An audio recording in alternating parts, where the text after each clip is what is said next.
Hey there guys, Eder Takatsu here, aka Jatterbro95, coming at you guys with another video. In this video is going to be the first of the Mike Wang Next Gen 21 gameplay courtside supports, courtside reports. I mean, basically, long story short, it's just basically him describing what's coming in 2K21.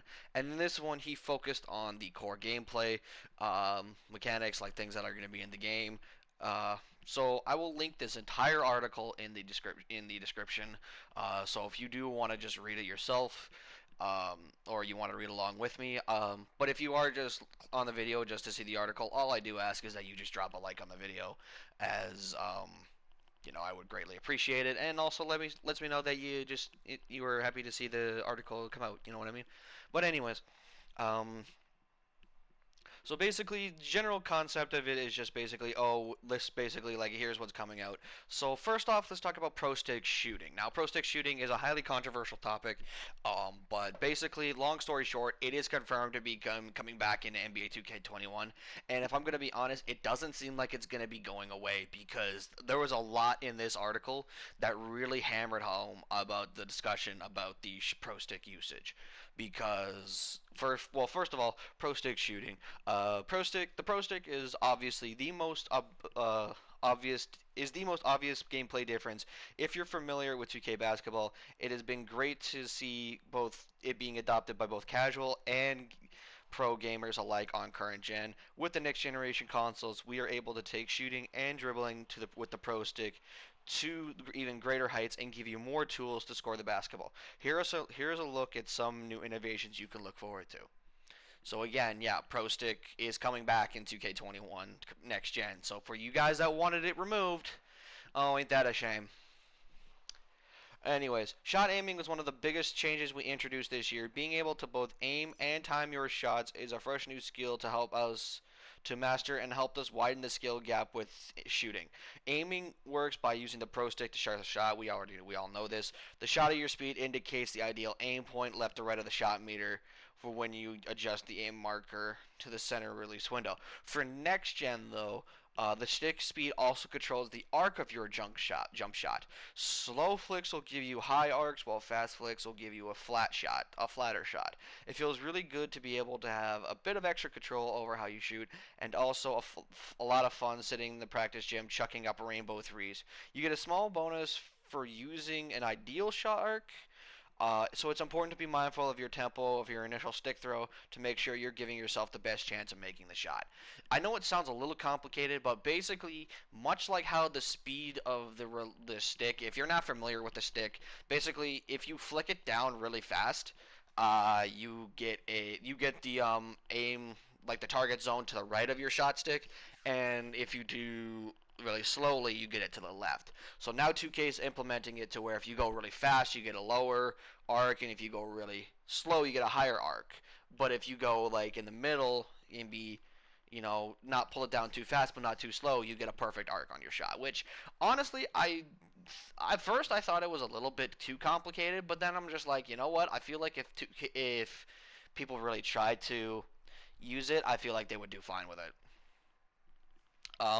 Bank shot control, fast flicks, or aiming slightly, or slightly aiming in the direction of the backboard, will allow you to control bank shots. So if you want to emulate D Wade or Tim Duncan, it is now much easier for you to do that. This works on layups too. It may seem like a tiny detail, but I love being able to control whether I drop a layup directly into the hoop or out the window.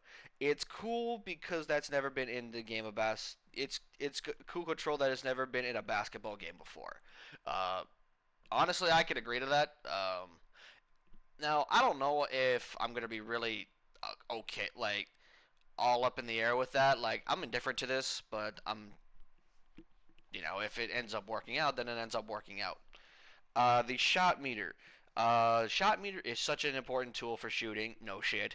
And for the next gen, it gets a new look and plays a bigger role in make or misses. The new presentation is much more readable, really pops against various court floors, and no longer scales in world space, meaning it won't be really small if you're in a faraway camera view. We've added an arrowhead to the timing and the timing marker, making it easier to see the sweet spot as well. The shot meter's make window is now blue and will grow or shrink dramatically based on how good the shooter is, the degree of difficulty of the shot, and how well it is defended. For next gen, if you miss the window completely, you will miss the shot. So you're not going to be seeing people making wide rights or wide lefts or even lefts or rights in 2K21 for next gen for the shot stick. If you miss the mark completely on your jump shot, you're missing the shot period, which honestly should have been what they had in the first place. If they weren't going to make timing so important, they should have made it to where if you went left or right, you just completely missed no matter your timing. That should have been already in the game. I don't know why it's not. Uh, the black notch in the middle of the window is the most ideal aim point slash timing point. You must hit it precisely for the coveted green release, which we've added visual effects for. In the controller settings, you get to customize which visual effect plays, set to randomize between different player options, or turn it off if you like a clear screen. Basically, like you get to see different green light animations for it. The changes that we made here made it easier for us to understand the difference between a good and poor shot, and also retune shooting to accommodate the wide variation of skill levels in the 2K community. Yeah, okay, that's fine. Touch around the rim. Now, this one I really struck my eye because y'all know that this is one of the things I like to play at. I like playing as a slasher, and I like using the pro stick for finishes. Layup timing is something that many players have struggled to master. Is it that, or is it your layup timing has been consistently fucking terrible? I'm gonna go with that one because your layup timing has always been fucking terrible, 2K. Every layup has a different release point that you have to have a good reaction time as a result, to nail it down in the meter. As a result, layup timing was reduced to have a very nominal effect in current gen to prevent people from getting frustrated. Yeah, I can understand why, because no matter what the fuck you did, you always ended up getting like late on your goddamn shots for layups. So yeah. Anyhow, for next gen, we've decided to disable layup timing on the button by default, so most players can just focus on taking it to the rim with the right players at the right time. Okay, but for elite guards who strive to finish at the rim, like Steph, Kyrie, or bigs who want to show off their touch, like Nikola Jokic on the low block, I'm putting my hand up for this one because that's me. Uh, We've redesigned the layup timing and aiming meters to be completely under the control of the player. That means if you enable timing or aiming for layups and have the stick skills to master it, you'll be able to have a huge advantage finishing tough contact or contested layups over those who choose not to use it. But the advantage that it comes with a risk is if you miss the make window, it's possible for you to blow easy bunnies if you lose focus. I think it's a great solution for everybody, and I'm happy to widen the skill gap for slashers and bigs. Yeah, that's the way it should have been. I don't understand why it took you till the next gen consoles to put that in, but thank you, because that is something that I think I was asking for the latter part of like 3 years was to do something about the layup timing or figure out what they could do with it, because truth be told, like I said, every fucking layup timing I got, no matter what it was always late. And so I would never be able to use badges like I never got to use Pro Touch that much in 2K20 because of how bad the timing was. I would always rock gold consistent finisher, or towards the latter half of the year, I just didn't rock consistent finisher at all and ended up putting out a Hall of Fame acrobat because I just thought that just did enough of the trick. But yeah, thank you 2K for finally doing something about layup timing. They did disable it for automatically, which honestly I don't think it's gonna bug a lot of people because a lot of people don't really do layups in this game. But for myself that likes to finish at the basket, like Kyrie Irving or a prime LeBron James, or even like guys like Jamal Murray this year. Yeah, that is something I am very happy to see.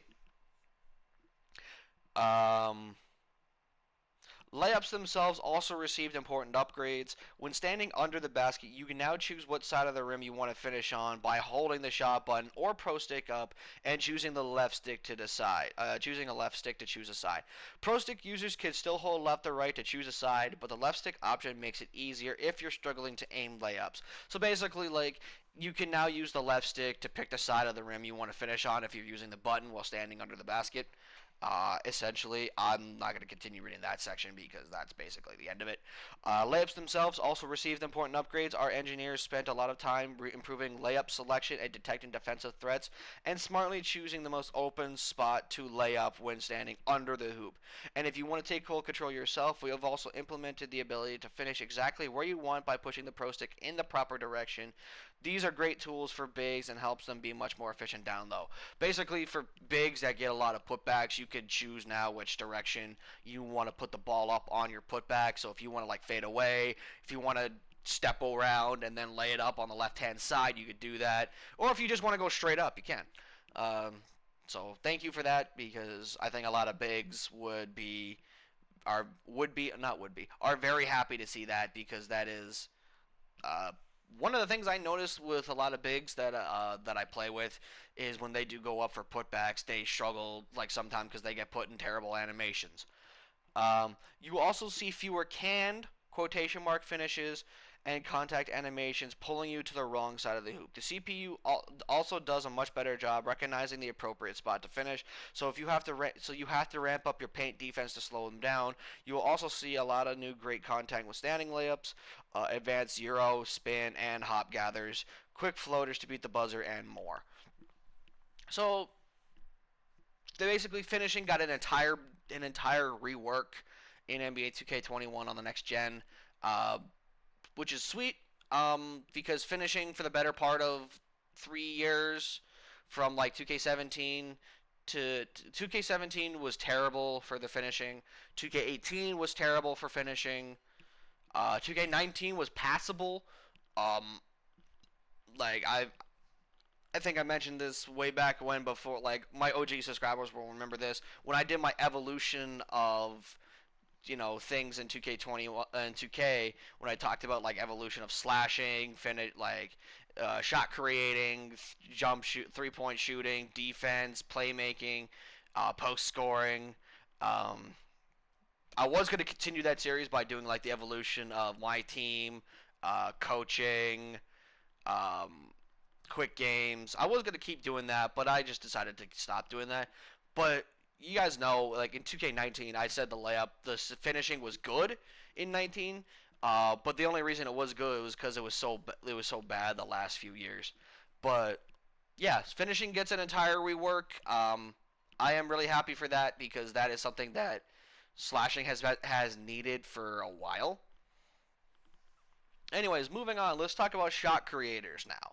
We've completely revamped off-dribble jumpers and added new signature packages for key players like LeBron James and Luka Doncic. These new jump shot and packages are as beautiful as they are effective and are great weapons for shot creators. So basically, they just talked about that they've added new off-dribble animations. Pull-ups have been separated into two categories: controlled and high momentum. Controlled are pull-ups where you can set your feet. Pull-ups are better with feet set and more balanced, while high medium pull-ups, which is basically like you're sprinting, create more separation but are harder to knock down. So just like real life, it's important to shoot under control and get your feet set beneath you, but skilled players can pull off tough fading shots like Kobe or MJ. So basically, if you're sprinting, obviously it'll be a much different fadeaway, but if you're walking, it'll be a slower, kind of slow-paced pull-up jump shot. Which, all right, cool. I mean, that'll be something I'll have to look at. But I do take some off dribble shots here and there, and there have been times where I try to slow down and set my feet for a catch and shoot, or just a standstill shot, or just slow down and see what the defense does, and if they don't close out on me, then I pull up. But sometimes I just go full sprint and then just pull up for a jump shot. So it is interesting to see how that's going to play out and how different that's going to be. 3-point line recognition. There are some great nuances that we were able to capture thanks to the next gen hardware. The added compute power allowed to our generation to allowed to our engineers. Oh my God, I can't read. To upgrade our inverse cinematics um, and foot planting technology. More on that later. To both make your jump shot gathers feel more grounded and also improve 3-point line recognition. In the past, you would either slide back for a 3-point shot, which looked bad, or which looked pretty bad, or you stepped on the line for a long two. But now we adjust feet placement in real time, where you're near the line to ensure that no longer happens. It looks very natural and a relief for shooters who get the credit that that they'll get the credit for three and also when taking those deep clutch jump shots. Basically, like if you're trying to avoid long twos, 2K has now implemented it to where your character will recognize the 3-point line and actually try to get behind it now. So that is a dope ass feature that they added, and I'm really happy for that as well. Because there's a lot of shot creators that don't mean to pull up for midi. They want to step back and shoot threes, but they just get along too. And then sometimes that ends up costing them the game because I see times like I see it in pro-am games where people try to get behind the line for a three in a late game to keep them in the game or tie it up, and then it ends up being a long two, and then it costs them the game. So that is a great thing that 2K implemented, and hopefully it ends up working out. But who really knows, right? All right, next is pro stick dribbling, and I'm going to be real quick with this because I just realized while recording this video that I'm approaching almost 17 minutes. Basically, the moves you can do in 2K21 that you could do on the current gen have been implemented into next gen, but there's also new changes. Um, so basically, size up, speed control. Long story short, um, the harder you flick the stick, either left, like up, down, or whatnot, the faster your size up will be. So if it's a slow flick, you'll do a slow size up, and if it's a fast flick, you'll do a fast size up. Simple, very easily performed. Shouldn't be that hard. And also, it's really great for being able to change speeds and throw people off balance. Um, they've added some new animations, like for example, LeBron's. You know how LeBron holds the ball sometimes and stares at it and then steps back for a three? We saw that last night in Game 4 a couple of times. That is now in 2K21 on the next gen. Same with Harden's. Harden now has a faster between the legs dribble into a step back jump shot, which is pretty nice, which really captures him. Park handles are now pulled off by clicking L3 and are now tied to Hall of Fame tight handles. So basically, if you don't want to pull off park handles, just drop tight handles down to gold, which honestly doesn't make sense to me. Why would you, I just never understood why they decided to put it at L3.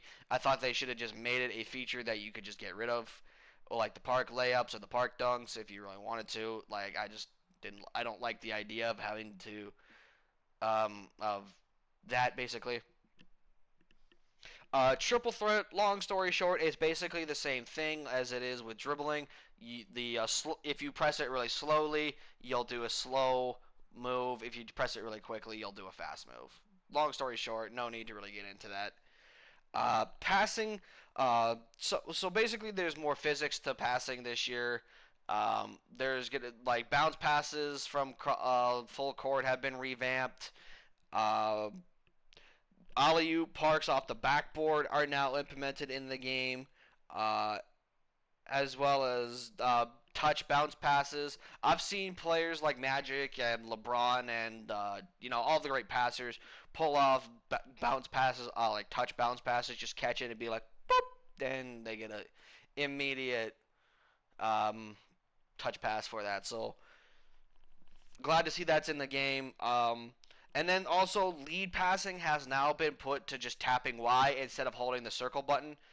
It's now been put to either holding Y or pressing triangle to and you'll actually lead your teammate to either the basket or the 3-point line, depending on how the player is moving. Like, for example, if a person's coming off a screen and they're coming around at the 3-point line, if you see them and you just press Y in their direction, you'll lead them to the 3-point line. Honestly, this one's not really that concerning to me because I mainly use icon pass, so there's really no need for me to make a change with that.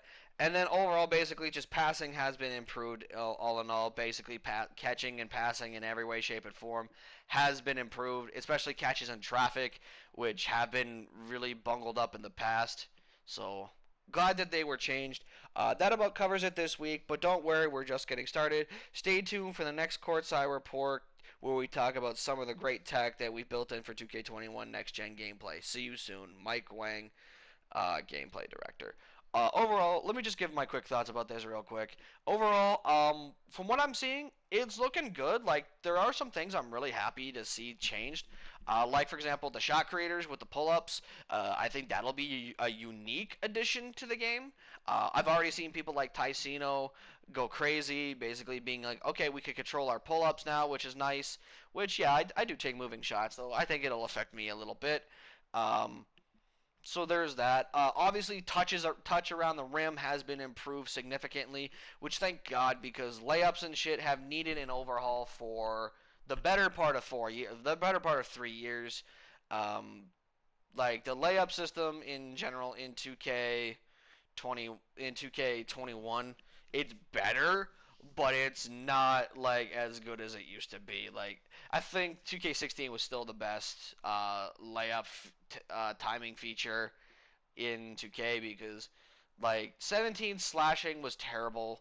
Like speaking from first-hand experience, because like I said, I've been a slashing player for close to 5 years now. Because like, even on 2K16, I was an inside. Even in 2K15, I was an inside scoring player primary that had some shooting ability. But anyways, yeah, 2K17 slashing was dog shit. 2K18's was, even though you had the blow-bys, that's what I find funny about 2K18. Everybody says, oh, the slashers had the blow-bys, so it made them OP. Finishing at the basket was still terrible. You can get to the rim all you want, but if you can't finish, then you're just not going to fucking be a great slasher. 2K19, a lot of people say it was bad. I would agree, but at the same time, I would sit there and say that it was better. 2K20 was hop step galore. And then this year it's all right. Like it's still pretty OD, but to be honest, you know, I'm glad it's OD because we slashers have been asked for years. But I'm glad that layups and whatnot have changed and they've been reworked. I like the idea of disabling timing immediately, making it so that way, you know, if people don't want to worry about layup timing, they don't have to. Although myself, I will be using Pro Stick layup aiming because y'all know that is what I like to do.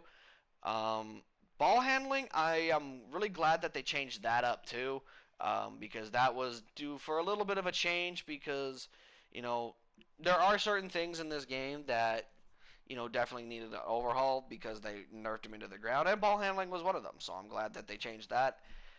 Shooting with the arc, I mean, that to me is a little I think that might be a bit of an adjustment to get used to at first, but I think once people get the hang of it and start being able to use the arc to their advantage, I think people are going to become even more deadly with shooting. If they're using the stick, obviously. If they just want to use the button, then they're just more than likely people are just going to use the button. So, but anyways, guys, that is going to be it for this video. I hope you guys did enjoy. If you guys did, feel free to smack the like button on this video. Comment your thoughts and opinions, as well as just what is your expectation? What is your hype level for 2K21 on the next gen? I'm currently at a 5 out of 10. Like, yeah, everything looks great, but I just wonder how it's going to look in practice, you know. But with that being said, I'm out. Peace.